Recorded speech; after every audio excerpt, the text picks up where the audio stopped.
Bonjour à tous, je suis Pierre Rigal et je suis accompagné de Julien Classier de la compagnie GDRA qui est venu me prêter main forte pour cette présentation. Je vous remercie de nous inviter ici pour pouvoir parler de ce projet. Cette pièce s'appelle Mon hasard, une pièce pour 5 ou 6 interprètes qui sera créée, je l'espère, pour l'année 2022. Avant de commencer directement, je voudrais vous raconter une petite anecdote qui m'est arrivée il y a 3-4 semaines, il n'y a pas très longtemps, et qui, je trouve, convient bien à ce spectacle, à cette recherche. J'étais à Toulouse sur mon vélo, je roulais, et j'arrive à proximité du Pont Neuf, le Pont Neuf qui traverse la Garonne, et qui a une particularité, c'est qu'il est en pente, donc il y a un sommet au milieu du pont.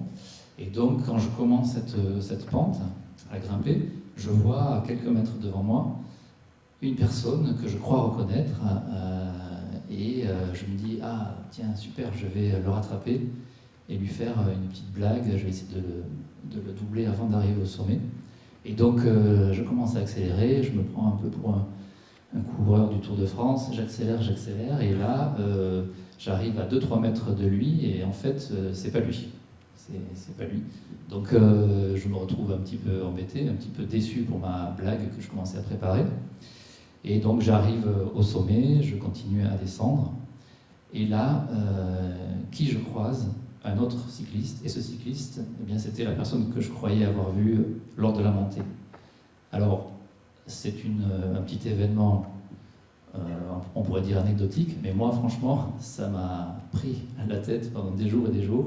C'est le genre d'événements que vous avez peut-être déjà rencontrés dans votre vie et qui sont pour moi extrêmement troublants et qui me font réfléchir dans tous les sens à ma propre place dans l'espace, dans le temps, mon rapport au destin, donc à mon libre arbitre, le rapport aussi avec Dieu, si on croit en Dieu, ou bien sûr le rapport avec le hasard, si on croit plus au hasard. Et donc ce vertige que j'ai ressenti, que je continue à ressentir, c'est un peu le point de départ de la recherche que je vais mener pour ce projet. Alors les répétitions n'ont pas encore commencé, donc on va vous présenter un petit film pour commencer de 6 minutes qui présente les thématiques que je vais aborder dans cette recherche. Donc la première thématique, c'est celle du mouvement et du corps géométrique et de la combinatoire de mouvements. La deuxième thématique, c'est celle du corps hybride. On peut voir Julien qui travaille un petit peu dans ce sens avec l'un des costumes éventuels du spectacle. La troisième thématique, c'est celle de l'illusion optique et des frontières avec la magie. Et la dernière thématique, c'est celle de la synchronicité et du mimétisme. Voilà, à l'issue de ce petit film, nous vous présenterons une petite séquence chorégraphique et ensuite je répondrai aux questions que l'on posera. Je vous remercie, à tout à l'heure.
les corps ont envie d'être ensemble, c'est pas le hasard en fait, ils veulent être ensemble.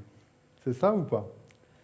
Un petit peu, alors on est dans une période particulière où les corps ne peuvent pas se toucher, donc, mais même s'ils ont envie d'être ensemble, ils ne peuvent pas se toucher. Donc sur ce petit exercice de recherche que j'ai fait avec Julien Cassier, on avait cette contrainte-là de ne pas se toucher. Mais bon, il y a quand même une infinité de possibilités, même dans ce cas-là. Et en fait, comme je le racontais tout à l'heure, cette histoire de ma course à vélo sur le Pont-Neuf, c'était une sorte de tour de magie du destin que le destin me faisait. Et donc, l'idée, c'est d'essayer de reconstituer ces petits tours de magie qui nous font donner un petit vertige. Et du coup, cette pièce consacrée au hasard essaiera d'explorer ce vertige à travers différentes thématiques que vous avez pu découvrir un tout petit peu là. La question de la gestuelle combinatoire, un peu mathématique, un peu géométrique, qui crée, alors qu'elle est une gestuelle individuelle, peut créer des points de rendez-vous, des points de hasard, de heureux hasard, que peut-être une chorégraphie complètement écrite ne pourrait pas autoriser. Ça, c'est la première thématique. Et puis, il y a la thématique du corps un peu transformé, un peu hybride, que l'on retrouve un tout petit peu, c'est effleuré dans cette petite présentation. Et puis, bien sûr, il y a la thématique du coup de la magie. Sur ce projet, je compte travailler avec un magicien aussi.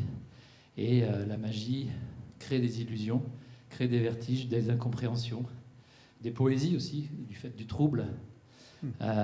Et donc, il y aura tout un travail scénographique de lumière que l'on va effectuer, qui essaiera de mettre en avant tous ces troubles.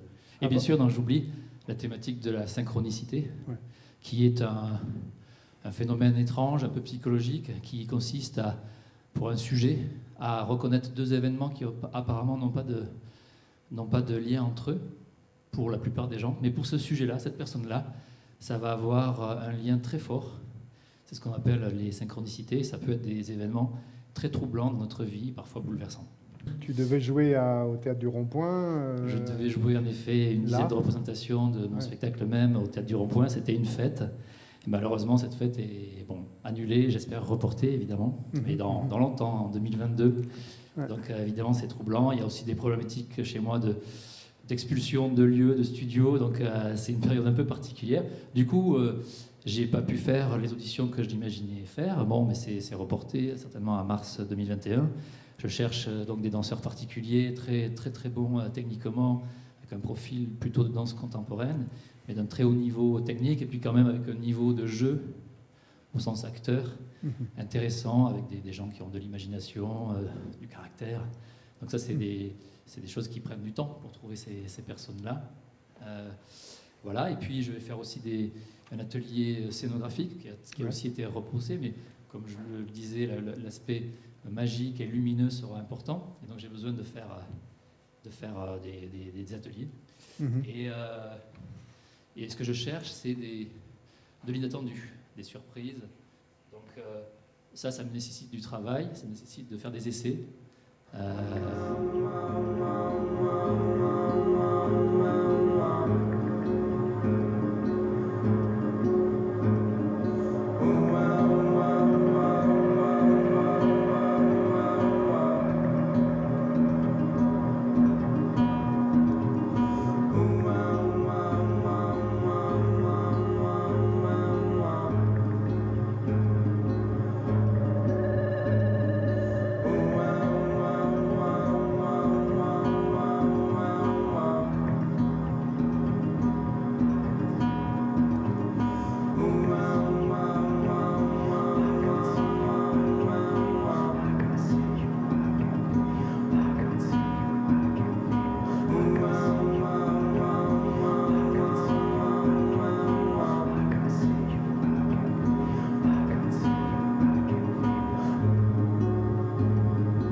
Nathalie, directrice de l'Odyssée à Périgueux et du festival Mimos. Dans ton travail, Pierre, tu donnes beaucoup de place tu fais place à l'aléatoire, à la géométrie, au formalisme. Et moi, c'est un travail qui m'évoque beaucoup celui de Merce Cunningham, évidemment, j'ai envie de te dire.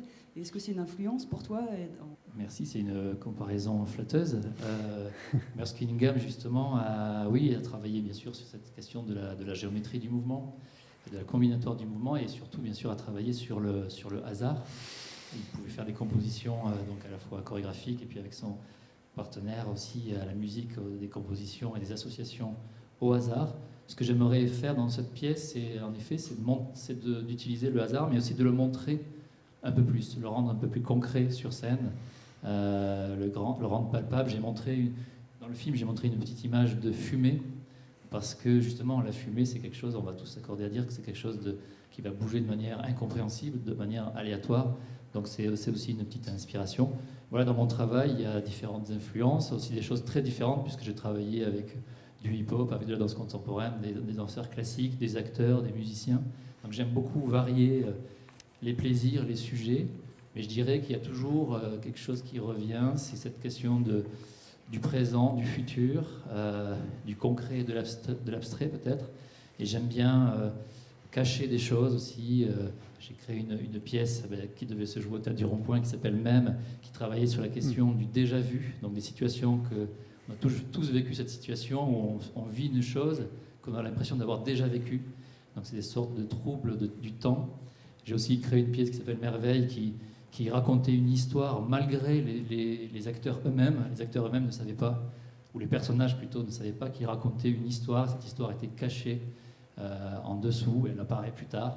Et dans cette pièce, Mon hasard, il y a aussi ça. J'espère qu'à travers les inattendus qui vont apparaître, des petites structures, des petites narrations, des petites histoires vont remonter à la surface.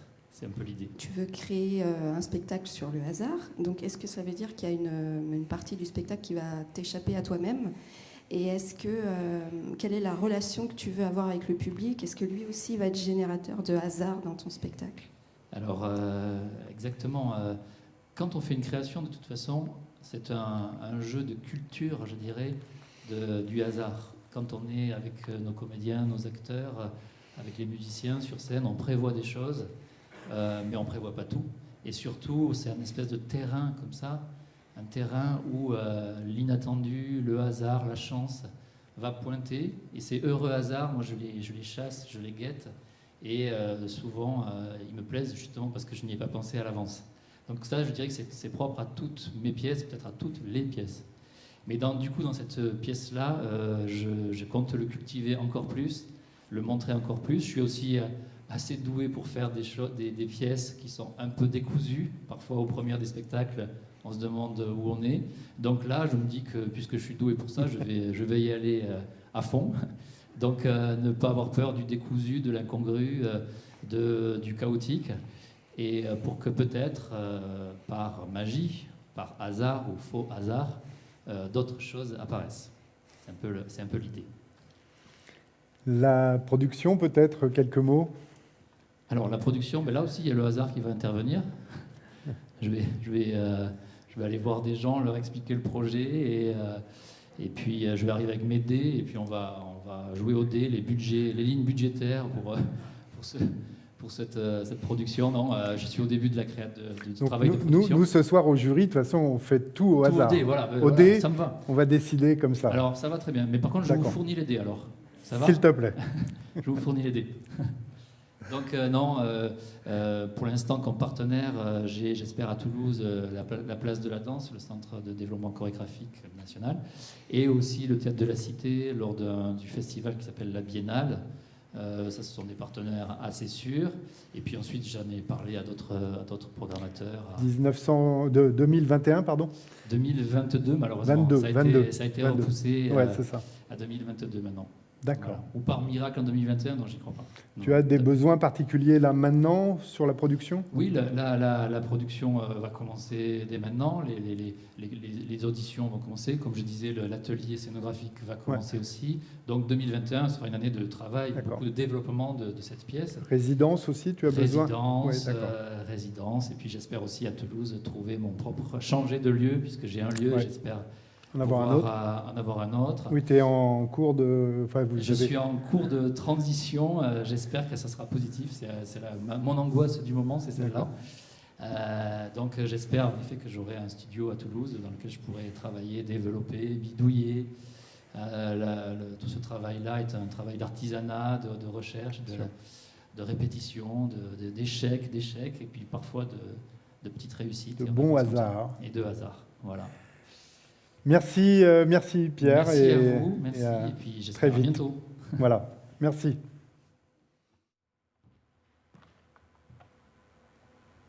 Bonjour. Merci de nous donner cette opportunité de présenter notre projet d'Andélion ici au plateau de Groupe Geste. Avant de commencer, je voulais partager avec vous une image. Ce photo, je l'ai pris à la plage le 9 juillet. C'est le jour où Jean-Jérôme m'a appelé pour me dire qu'on avait été sélectionné pour le plateau. Du coup, je me suis dit, tiens, on fait un spectacle sur Instagram, donc je vais faire une photo comme ceux qu'on fait sur Instagram. Donc typique, coucher de soleil, les petites verres de vin, les cœurs, quelques effets, des filtres. Et j'envoyais à toute l'équipe, c'est comme ça qu'ils sont su qu'on avait été sélectionné. Après, j'aurais pu la poster sur Instagram, mais en fait, je n'ai pas des réseaux sociaux comme ça. Je suis vraiment très, très, très mauvaise dans les réseaux sociaux. Et en même temps, ça me fascine. Cet univers d'Instagram, des réseaux sociaux, ça me fascine. Parce que voir autant de monde faire une mise en scène de soi, de son intimité, et la publier comme ça, sans pudeur, devant une audience qui est planétaire, c'est quelque chose qui m'interpelle. Et on vient de passer des mois très durs à voir tout ça en permanence. Ces gens qui, avec leur vie, ils créent une espèce d'histoire qu'ils postent comme ça, d'une façon si habituelle, et pour autant de monde, dans un point où on ne sait plus qu'est-ce qui est fiction, qu'est-ce qui est réel. Et je sais que c'est délicat. Le numérique, c'est une question délicate. Surtout pour nous. On vient du spectacle vivant, et là, on se retrouve à que, voilà, il y a de la fiction partout. On est dans une situation vitale presque de science-fiction avec la pandémie, et la fiction est partout, on ne sait plus où est la réalité et où est le fictif. Mais en fait, ces écrans, ils sont une réalité. Et j'ai peur, moi aussi.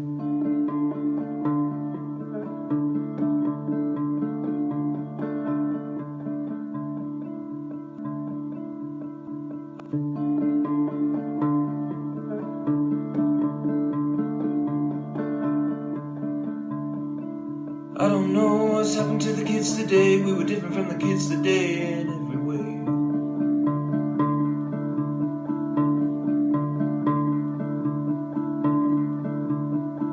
We didn't have none of this crazy music. We didn't have none of these crazy clothes. We didn't have guys getting high on the doorstep. We didn't have none of those, no.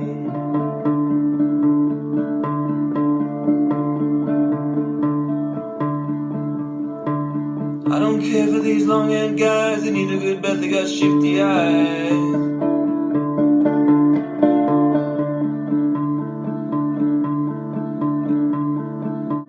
They're sleeping in the park, begging in the street, or they're speeding around town in a Lotus Elite.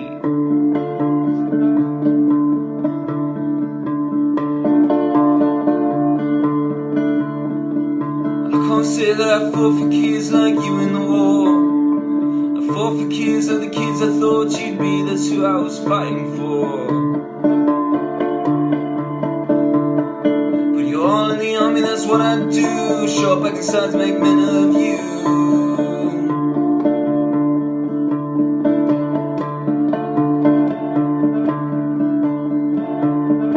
I don't know what's happened to the kids today. I don't know what's happened to the kids today. I don't know what's happened to the kids today. I don't know what's happened to the kids today. what's happened to the kids today. I don't know what's happened to the kids today. I don't know what's happened to the kids today.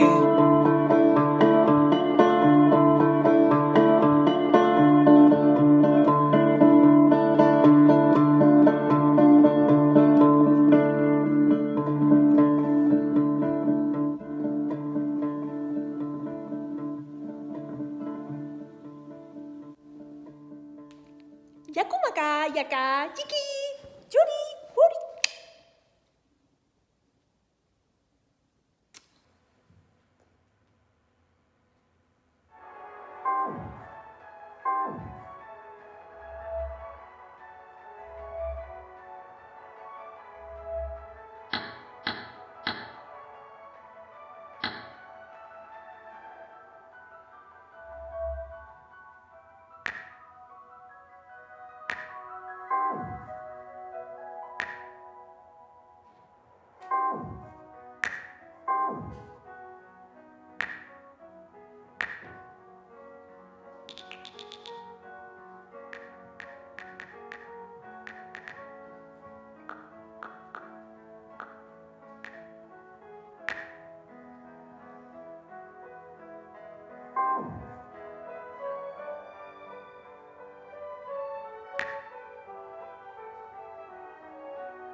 Ok, donc je commence. Bizarre qu'il y ait une peluche, non? Je sais pas. Hein. Dans des lions, c'est une pièce chorégraphiée. Bah, c'est. Si, tu vois, enfin, nous, quand on les fait complètes, on compte, on fait de comptage. Ok. Non, c'est chorégraphié. Bah, c'est pas de mime et pour l'espace public. Donc, ça, c'est déjà une bonne Donc, chose. dans des lions, Ah. c'est une pièce chorégraphique. L'objectif, c'est pouvoir donner à chaque personne du public il y aura une application, en fait, dans les smartphones, donc possibilité de changer la chorégraphie qu'ils voient devant ses yeux. Je suis pas sûre que ce soit très très clair, ça. Mais je sais pas encore. Ils choisissent un personnage, et donc ce personnage, il est devant un dilemme. Il doit faire quelque chose, pas faire quelque chose. Et du coup, c'est ma mère. Attends, il y a... C'est bizarre, là. Attends, il faut que j'appelle. Mamá, ¿qué pasa? No. Sí. Pero está... Pero ¿por qué no me habéis llamado antes? ¿Por qué no me...? Vale. No te preocupes. Voy a ver. Bueno, es que aquí nos han encerrado hace 2 días. Estamos desde hace 2 días confinados, pero ya lo sé. Es que no lo sé, mamá, no me he puesto a mirarlo, pero voy a ver qué puedo hacer y de todas formas yo voy para allá. Claro, voy para allá, lo más rápido que pueda, no lo sé, me da igual. Sí, no te preocupes, yo... Lo único, voy a llamar ahora, voy a ver si encuentro un avión y voy a... No lo sé, mamá, es que no lo sé, voy a ver cómo lo organizo, ¿vale? Vale. Qu'est-ce qui se passe?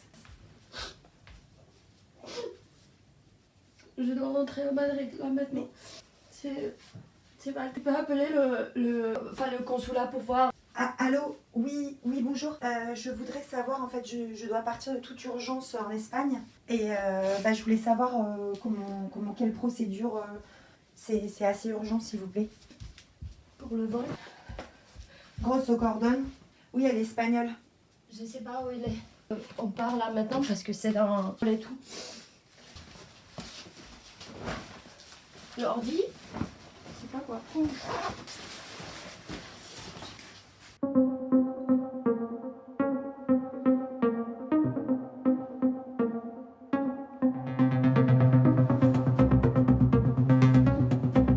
Le plus grand tour de passe-passe de ces plateformes. Todas estas redes sociales pues es el nuevo cine y la nueva televisión de antes, ¿no? Entonces, Esto hay que formarse. Bueno, ¿qué me van a enseñar? ¿A hacer fotos a un gato? Para hacerle fotos a un gato hay que tener maña, ¿eh? Porque tiene que estar quieto, con una postura, con una luz y todo esto. Hay que enseñarlo. Les plateformes invitent leurs travailleurs à être des auto-entrepreneurs de soi, ce qui est une vision extrêmement individualiste et extrêmement capitaliste. De manière assez paradoxale, il y a de plus en plus de travailleuses et de travailleurs qui disent je veux bien être responsable de moi-même, sauf que je vais le faire de manière... What? This is boring. Delete.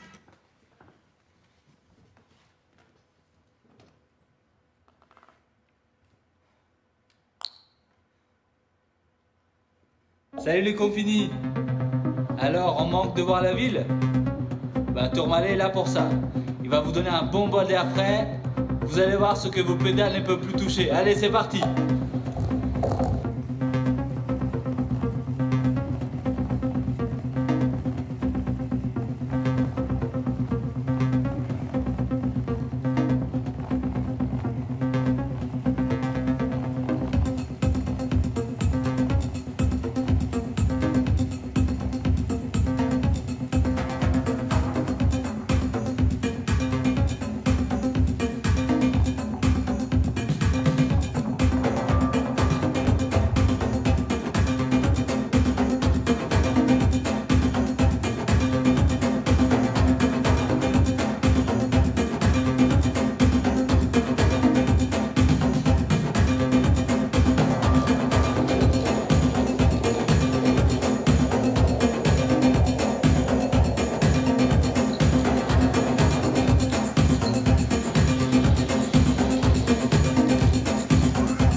Coucou.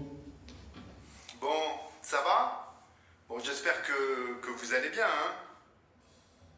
Vous inquiétez pas, ça va le faire. C'est un contexte un peu particulier, c'est un peu compliqué, je ne vous cache pas, organiser tout ça.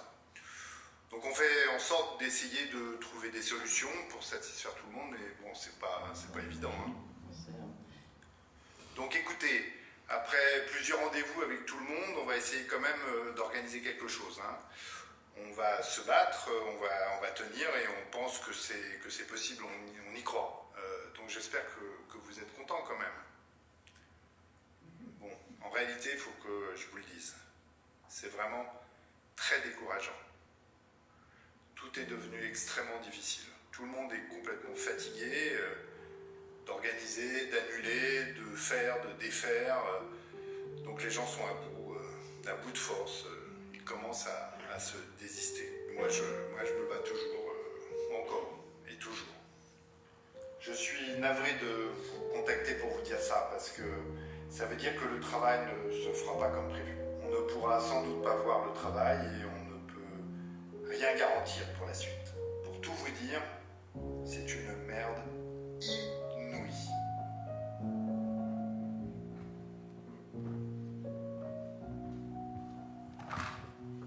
Donc, bon, on a décidé, on va tous être responsables. Et puis, on annule. On reporte.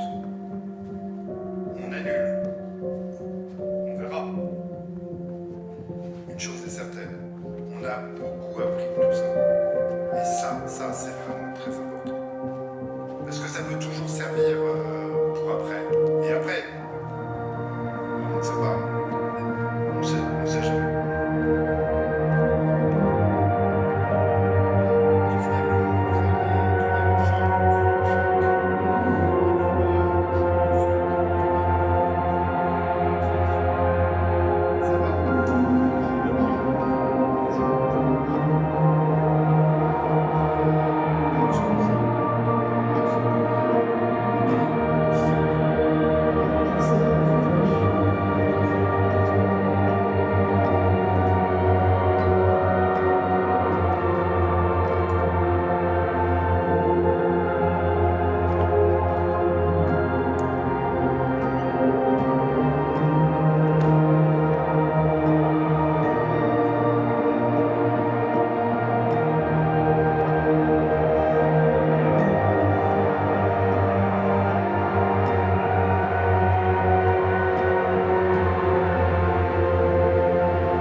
Merci, merci Ariana.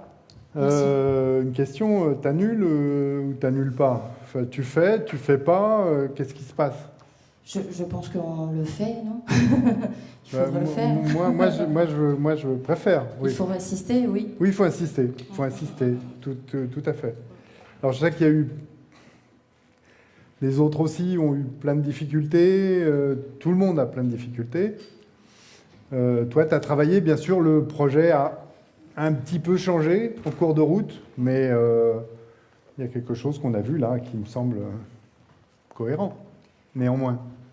Oui, et effectivement, le projet, comme nos vies et comme le monde en général, il s'est vu chamboulé par tout ce qui est arrivé depuis mars dernier. Et donc là, le choix y a été de prendre ça en main et à partir de là, construire et faire de tout ce processus artistique et vital et historique une pièce. Donc c'est devenu un personnage de plus, donc représenté à partir de mon vécu intime et donc le vécu des créations, ce qui n'était pas prévu au départ, mais que ça a été une belle retrouvaille et qui nous a permis d'arriver à une forme scénique qui n'était pas non plus prévue, mais que là, du coup, elle est prometteuse. Au départ, c'était un projet de place publique, de rue. À la place, au départ, c'était un projet pour l'espace public. Moi, ça m'intéresse comment on vit le numérique dans l'espace public.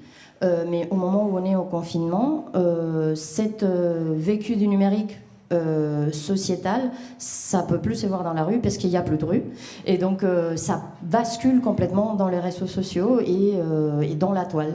Et donc, à partir de là, pour moi, le chemin y était évident. Il n'y avait pas autant de pas à faire dans le projet, puisque ce sujet de départ qui était Instagram et cette mise en scène de soi, ça a exacerbé avec tout le confinement. Mais effectivement, l'espace public réel, il manquait et il s'est vu transposé dans cette numérisation totale. Et là, on l'a embrassé et puis on est allé au fond avec ça. Alors, du coup, il y a une narration très précise qui se met en place. On suit 4 personnages et un 5e, qui est la pandémie ou le contexte. Et du coup, tu nous as proposé là des sortes de dilemmes ou de questions. Est-ce que tu peux revenir sur ça? Parce que du coup, c'est l'écriture dramaturgique qui va suivre et nous expliquer un peu ce qui se passe pour le spectateur et pour vous, du coup, dans l'histoire. Et le point de départ, c'était aussi un souhait de travailler sur cette option de donner un choix, enfin poser un dilemme. On fait quelque chose ou on ne fait pas quelque chose. Et du coup, dans cette forme-là, on l'a transposé dans cette impossibilité aussi que nous on a vécu de ne pas pouvoir choisir. Donc voilà, ça a été comme ça. Et l'idée, ce sera de la explorer davantage en ouvrant à d'autres possibilités et qu'on puisse vraiment expérimenter ces possibles choix du public. Peut-être dans la forme scénique, ça restera comme ça, mais dans la forme, dans l'espace public qu'on espère un jour pouvoir faire, l'idée, ce sera de pouvoir effectivement développer cet aspect dramaturgique du choix qui, si pour le coup, y est transposé et qui, pour le coup, c'est un choix assumé. Voilà, que le public donc puisse changer votre spectacle. Voilà. Tu vas l'accepter? Oui. oui, si, bien sûr. Oui, c'est l'idée. La dramaturgie corporelle, elle est au fond de ton projet aussi? Pour moi, c'est une dramaturgie plurielle. C'est-à-dire, je viens du corps, du mime, et pour moi, c'est un outil très précieux, puisque à la base, c'est mon langage. Mais en même temps, il y a plein de choses qui me nourrissent, depuis les plus banales, donc un gif sur Internet, au plus élevé, comme ça peut être un livre de théorie littéraire. Enfin, je suis un peu boulimique avec ce type de choses, et donc il y a plein de références que je prends et plein de choses. Et donc, quelque part, pour moi, la dramaturgie, il se fait avec une mélange de tout, et les tout, il y a sa place. Après, c'est une question de l'adosser. Mais effectivement, ce qui m'intéresse, c'est cet point de frottement où il y a le corps, l'image, le son, le numérique qui peut tout se mêler pour donner une forme autre. Alors moi, j'ai une autre question que tu m'amènes. Du coup, il y a forcément quelque chose de très concret pour le spectateur que vous renvoyez sur scène. Il y a un rapport à la solitude très forte que tu pointes. C'est quelque chose qu'on va garder ensuite, parce que là, vous êtes quand même au tout début de l'écriture de ce projet-là. Enfin, est-ce que tu peux nous en dire un peu plus à cet endroit-là ? L'idée, effectivement, c'est que tous ces personnages, dont les 4 personnages fictifs et le 5e qui a apparu, ils sont seuls et juste reliés par cette connexion numérique. Et donc, leur parcours, ils se voient chevauchés ou affectés les uns par rapport aux autres, mais sans jamais vraiment se rencontrer jusqu'à la fin, mais on ne va pas faire un spoiler. Donc, non, à la base, effectivement, c'est cette solitude. Après, c'est relatif. Pour moi, ça ouvre aussi la porte à imaginer que ces gens-là, ils ne sont pas vraiment seuls.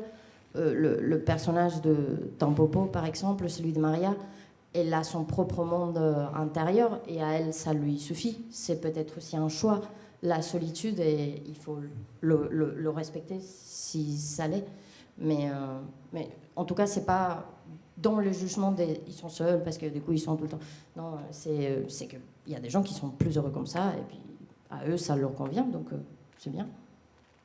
Justement, à propos de dramaturgie corporelle, et là, parce que moi, on se connaît un peu, donc je sais que c'est un jeune parcours que tu as, parce que c'est une jeune compagnie, mais qu'en tout cas, depuis le début, cette question de la place du corps dans une société qui se virtualise de plus en plus est quelque chose qui est important dans ton travail. Et donc, je voulais savoir comment tu vois, au fond, l'éventuelle transformation artistique, quelle place pour le travail corporel, pour le théâtre gestuel, dans un monde qui se virtualise. Quelle place pour les arts vivants, en fait, et place du corps dans le monde qui se virtualise comme ça. C'est un vaste sujet et effectivement on peut tous être partagés sur nos envies, et après est-ce qu'il peut devenir dans le mois ou les années futures. Moi je pense que les choses, la scène vivante ou le corps ou le charnel, ça va pas disparaître. C'est sûr que c'est quelque chose qu'on va garder et on va maintenir, puisque c'est un besoin déjà individuel et personnel, et aussi individuel et personnel de tous ces gens-là et de nous, et sociétal. On a besoin de se réunir. Donc ça, c'est quelque chose qui je pense qu'on va encore garder. Dans quel nombre ou dans quelle mesure, je ne sais pas, mais je pense qu'on va le garder. En revanche, je pense qu'effectivement, le numérique, il ouvre des portes qu'il faut se permettre d'explorer sans juger. Et à ce moment-là, le corps, effectivement, il n'est pas en chair, mais il y est, puisqu'il est image, et on peut y travailler. Ou en tout cas, moi, c'est aussi ça qui m'intéresse. C'est me dire, il y a des possibilités de narration incroyables dans ce milieu-là. Moi, avec mon corps, je raconte des histoires, donc l'idée, c'est raconter des histoires en s'appuyant sur ces outils-là. Et une chose n'exclut l'autre. Mais il faut se dire que, il faut le tenter, c'est une expérimentation, on se trompera peut-être, mais il faut aussi se donner cette opportunité-là, parce que ça concerne aussi une audience planétaire et une démocratisation aussi énorme, en fait. Beaucoup de monde, ils sont accès que à ça. Et pourquoi on va se priver de l'utiliser pour leur dire des choses ? à notre façon. Donc c'est un chemin à faire, on est dans le début, c'est fascinant d'être dans ce début-là, parce qu'il y a tout à découvrir.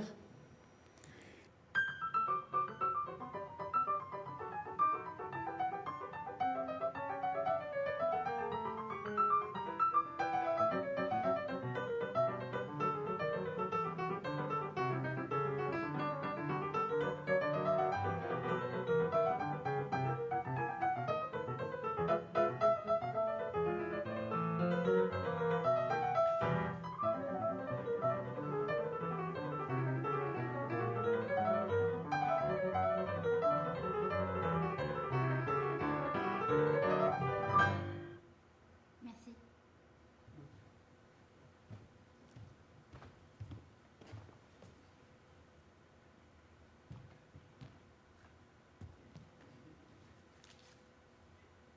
Oh, vous avez fait tomber ça. Merci.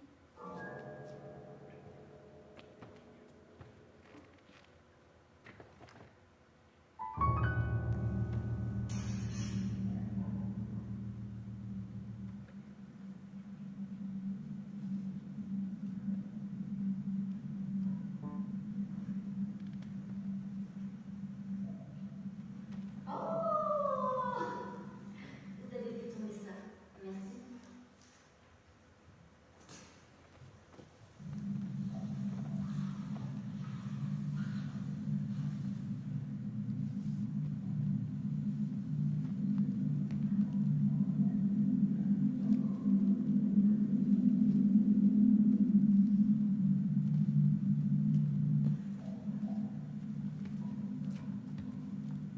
Merci.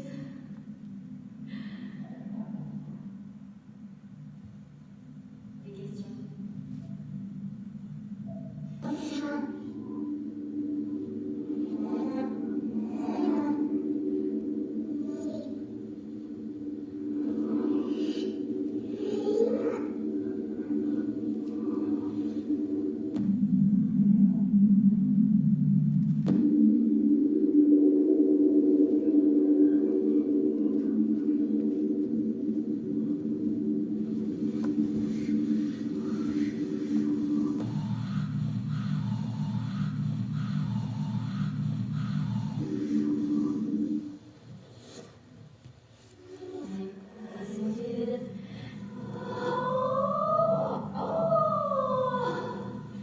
Vous avez fait tomber ça, tomber ça, tomber ça, tomber ça.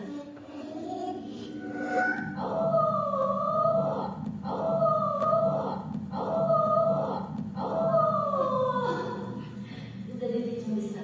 Merci, merci, merci, merci, merci.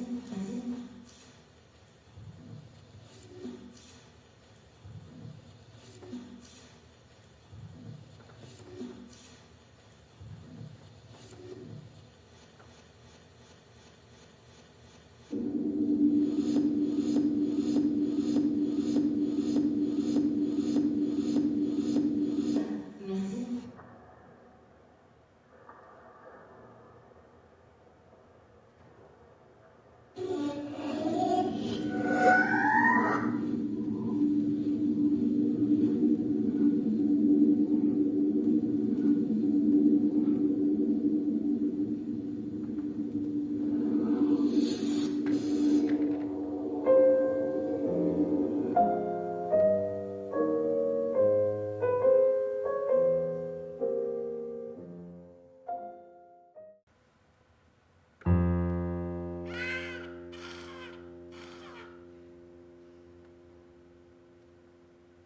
Je suis une mouette.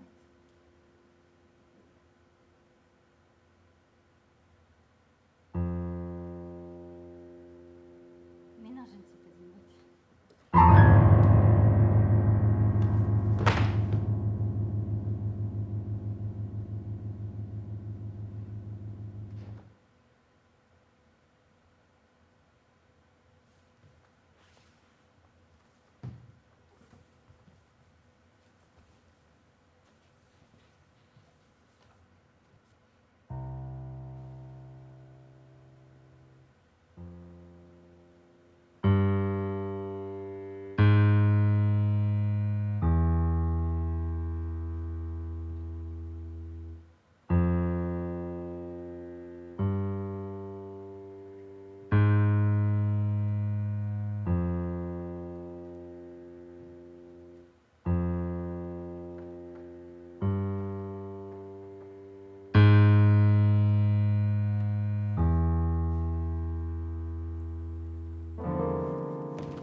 Ça, en revanche, il faut qu'on travaille.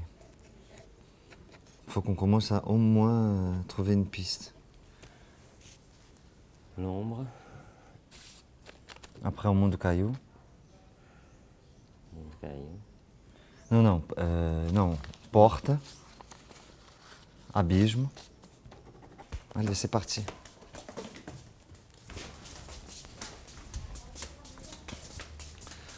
Mais on va juste faire un point là, sur la partition. Parce que moi, j'ai des doutes sur 3 mouvements. Je suis pas très content.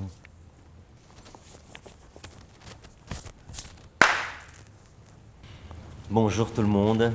Salut les amis. On est très honorés d'être avec vous, même loin, on est à Rio.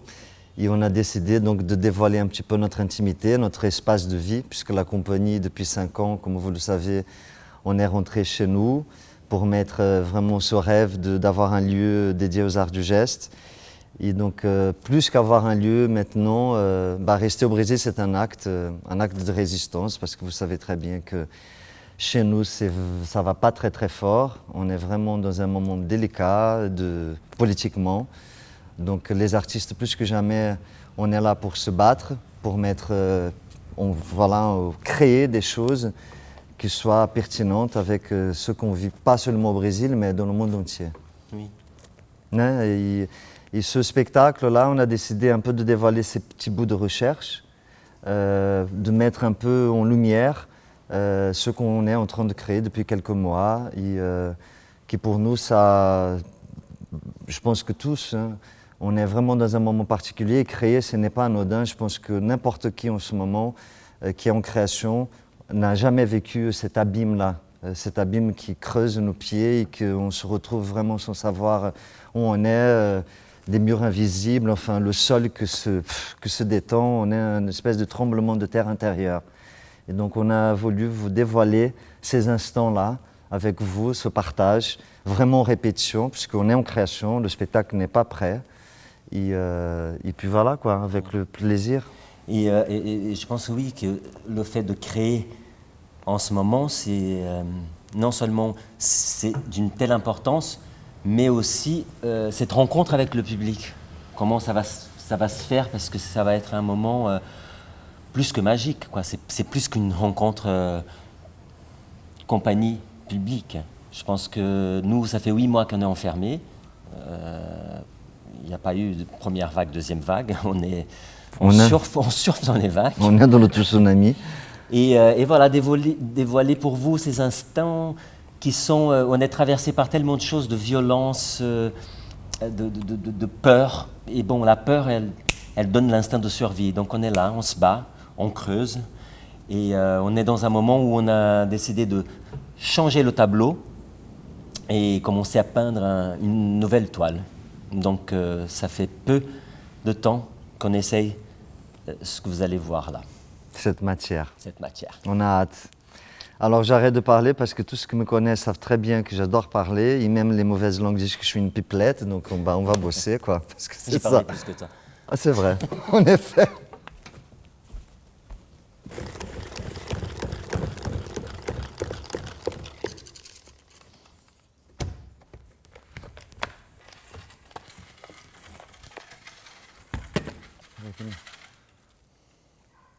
Tem que verificar isso aqui. Sim, peraí, calma aí.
Il faut qu'on continue à travailler sur justement ce personnage qui, on l'a coupé les ailes.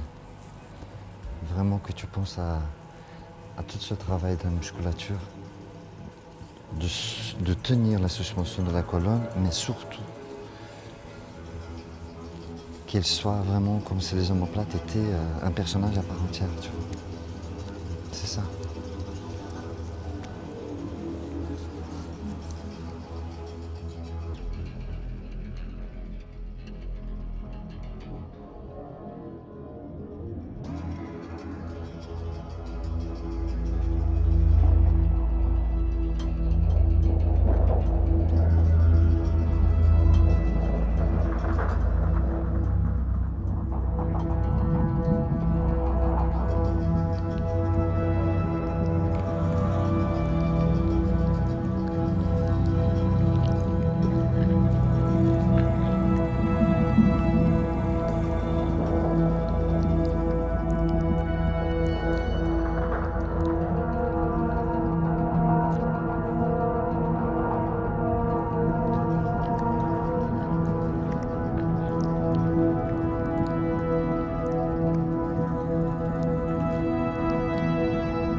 C'est que tu t'écrases en fait la colonne comme tu vas.